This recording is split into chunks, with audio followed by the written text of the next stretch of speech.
Hello guys, this is Navneet महान।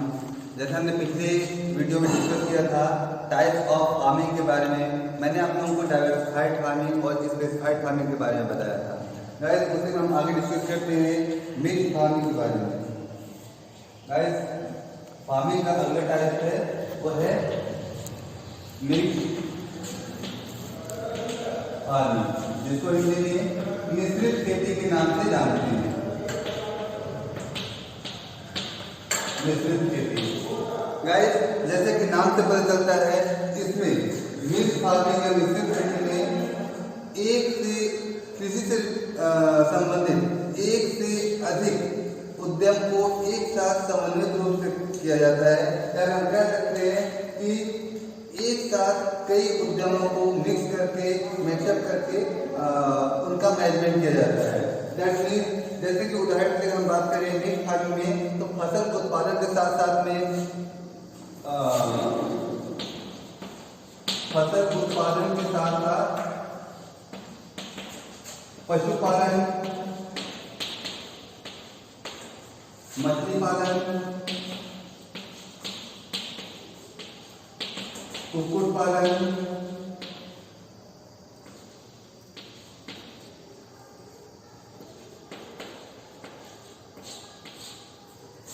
सुअर पालन,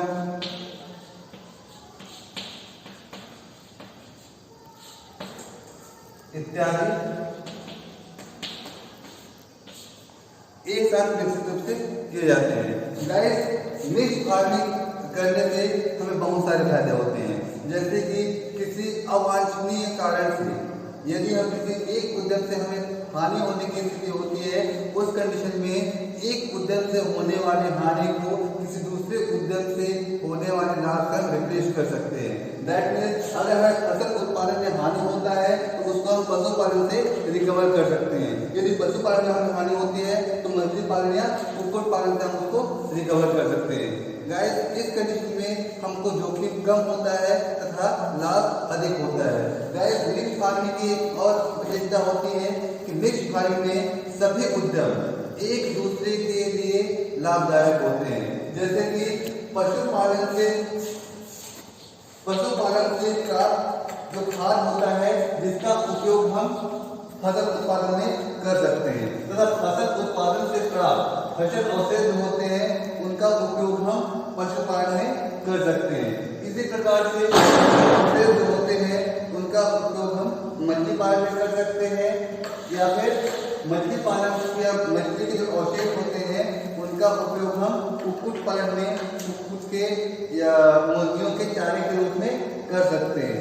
गाइस, इस मिश्रित खेती में ये एक दूसरे के सहायक हो सकते हैं। गाइस, अगला बात करते हैं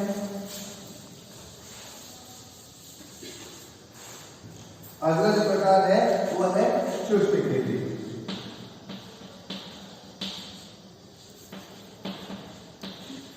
या फिर ड्राईलैंड फार्मिंग। गाइस, जैसे कि हम जानते हैं कि वर्षा हर जगह नियमित नहीं होती, परंतु कृषि कार्य के लिए, खेती के लिए जल की अति आवश्यकता होती है।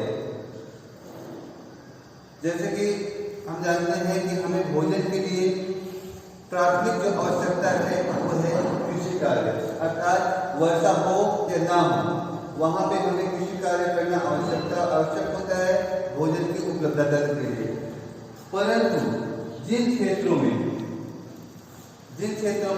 वर्षा नहीं होती या बहुत कम होती है तथा वहां सिंचाई के साधन भी उपलब्ध नहीं होते, उन क्षेत्रों में कृषि कार्य कर पाना बहुत ही मुश्किल होता है। तो गाइस, जिन क्षेत्रों में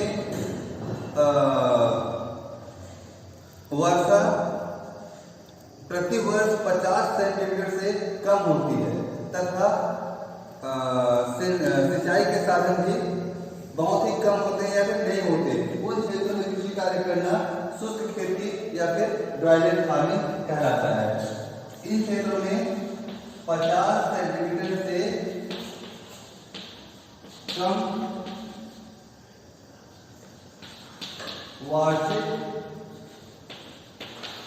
वर्षा। इन क्षेत्रों में 50 सेंटीमीटर से कम वार्षिक वर्षा होती है। अगला जो फार्मिंग है वो है रेंज फार्मिंग।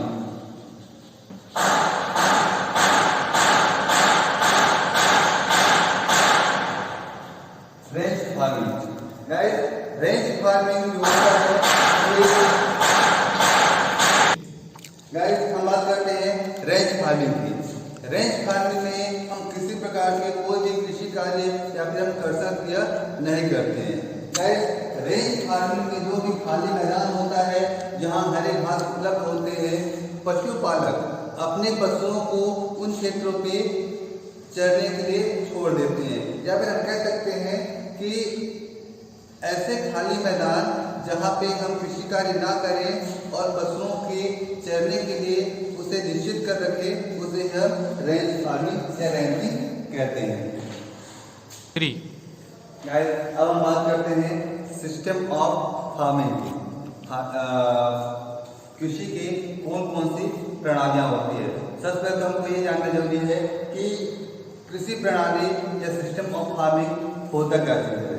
हम कह सकते हैं कि खेती की प्रणालियों से तात्पर्य है कि आर्थिक प्रबंधन के आधार पे कृषि का वर्गीकरण। हम आर्थिक प्रबंधन के आधार पे जब हम कृषि का वर्गीकरण करते हैं, उसको ही हम कृषि की प्रणाली कहते हैं। कृषि की प्रणाली में पहला आता है परंपरागत खेती या ट्रेडिशनल फार्मिंग। ट्रेडिशनल फार्मिंग, इसी को हम परंपरागत खेती के नाम से जानते हैं या फिर वैयक्तिक खेती के नाम से भी जानते हैं, जो कि परंपरानुसार हर किसान अपने खेत में करता है। ट्रेडिशनल फार्मिंग या परंपरागत खेती या फिर वैयक्तिक खेती, इस प्रकार की खेती में जो भूमि का स्वामित्व होता है वो किसान के पास होता है। किसान स्वयं ही अपने भूमि का स्वामी होता है। उसके पास पूर्ण रूप से राइट्स होते हैं कि अपने खेत में या अपने फार्म में किस प्रकार के उद्यम को स्थापित करे और उससे उसका मैनेजमेंट भी किसान स्वयं ही करता है तथा इससे प्राप्त लाभ पर पूर्ण अधिकार किसान का ही होता है। गाइस, जो नेक्स्ट सिस्टम है, अगला सिस्टम वो है पूंजी प्रधान खेती या फिर किसी को हम कहते हैं capital intensive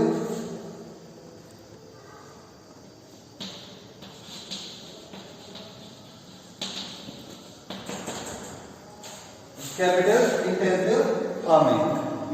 capital intensive farming का होता है पूंजी प्रधान खेती।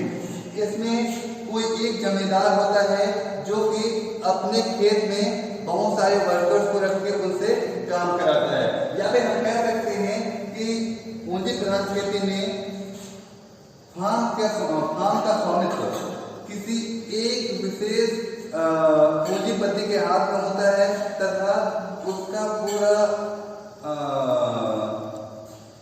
फार्म पर अधिकार के साथ साथ में उसका मैनेजमेंट प्रबंधन भी उस पूंजीपति के ही द्वारा किया जाता है तथा जो बाकी किसान होते हैं सिर्फ और सिर्फ उस फार्म के वर्कर्स होते हैं जिनको डेली वेजेस के अनुसार पे उनको भुगतान किया जाता है।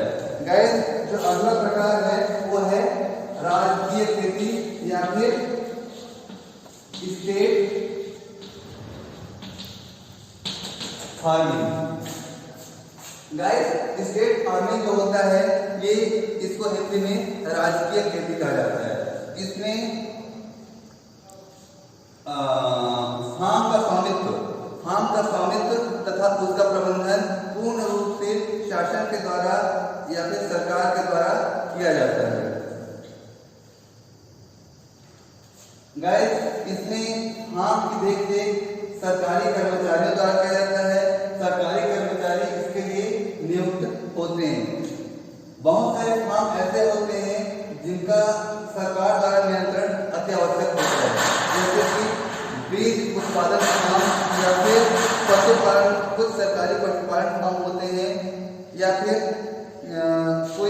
अनुसंधान फार्म, जिसका शासन के द्वारा या सरकार के द्वारा ही प्रबंधन संभव हो पाता है। इस तरह से फार्म को हम स्टेट फार्मिंग कहते हैं। गाइस, अगला जो फार्मिंग है वो है सरकारी खेती या फिर कोऑपरेटिव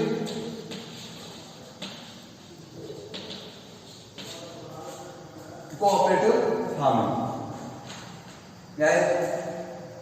अधिकतर ग्रामीण किसान का जो खेत होता है बहुत ही कम होता है, छोटे होते हैं, जिससे उनको लाभ की मात्रा बहुत ही कम होती है, या फिर हम ये कहें कि इनपुट आउटपुट जो रेशियो होता है वो बहुत ही कम होता है, जिसमें इनपुट अधिक लगता है लेकिन आउटपुट बहुत ही कम होता है। गाइस,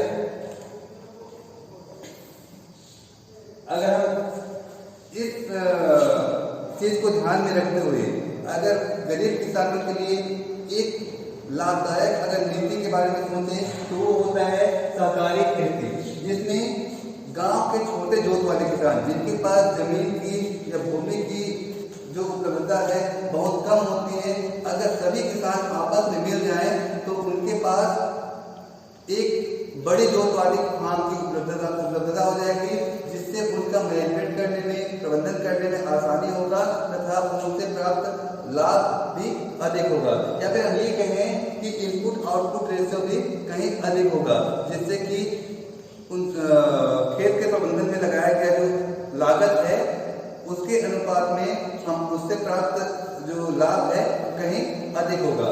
या फिर हम सामान्य तरीके से कह सकते हैं सहकारी खेती जो है ये सहकारी खेती किसानों की पारस्परिक सहायता के सिद्धांत पर आधारित होता है।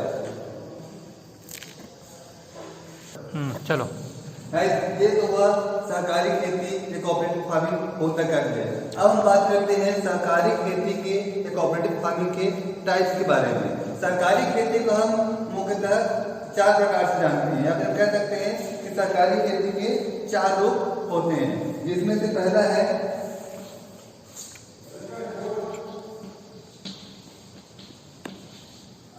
सहकारी उन्नत खेती। गाइस, पहला है सहकारी उन्नत खेती। सहकारी उन्नत खेती इस पद्धति में जो खेत होता है या फार्म होता है उसका स्वामित्व किसान के पास ही होता है तथा उसका प्रबंधन पूर्ण रूप से किसान के द्वारा ही किया जाता है, परंतु एक कोऑपरेटिव सोसाइटी जो बनाया जाता है जिसके अंतर्गत पूरे फार्म का मैनेजमेंट की देखरेख की जाती है, मैनेजमेंट का भी मैनेजमेंट किया जाता है। हम कह सकते हैं कि उनके द्वारा किसानों को समय समय पर सही जानकारी तथा सही तरीके से परामर्श दिया जाता है, या उस सरकारी समिति के द्वारा किसानों को उचित मूल्य पे उन्नत खाद, बीज तथा अन्य प्रकार के कृषि सामग्री का उपलब्ध कराया जाता है। गाइस, जो अगला प्रकार है, अगली पद्धति है वो है सहकारी संयुक्त खेती। संयुक्त खेती। गाइस, सहकारी संयुक्त खेती जो है इस पद्धति में कई छोटे छोटे जोत होते हैं, कई छोटे छोटे फार्म होते हैं, उनको समन्वित रूप से एक बड़े फार्म का या बड़े जोत का रूप दे दिया जाता है, सभी को एक साथ सम्मिलित कर दिया जाता है तथा इसका प्रबंधन पूर्ण रूप से सहकारी समिति द्वारा किया जाता है, और जो किसान होते हैं उनके द्वारा किए गए कार्य का उनको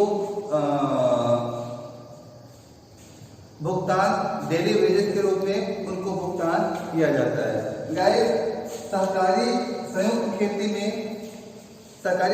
खेती से प्राप्त जो लाभांश होता है उसको किसानों के भूमि के आकार के आधार पे लाभांश को बराबर हिस्से में बांटा जाता है। गाइस, जो अगला प्रकार है वो है सहकारी काश्तकारी खेती। सहकारी काश्तकारी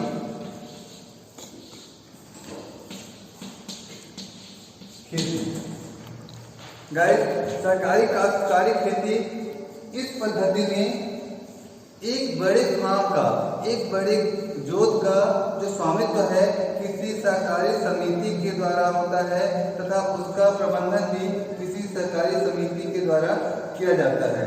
गाइस, इस सहकारी काश्तकारी खेती में जो फार्म है किसी एक किसान का नहीं होता, ये एक समिति का होता है जिसका प्रबंधन भी समिति के द्वारा किया जाता है तथा उसमें किए गए कार्य किसानों के द्वारा होता है जिसका भुगतान या फिर हम कह सकते हैं कि उसका मेहनताना डेली वेजेस के रूप में उनको दिया जाता है।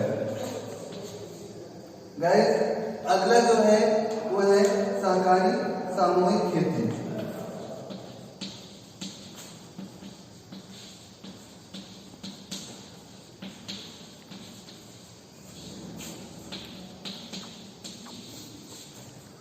गाइस, इस पद्धति में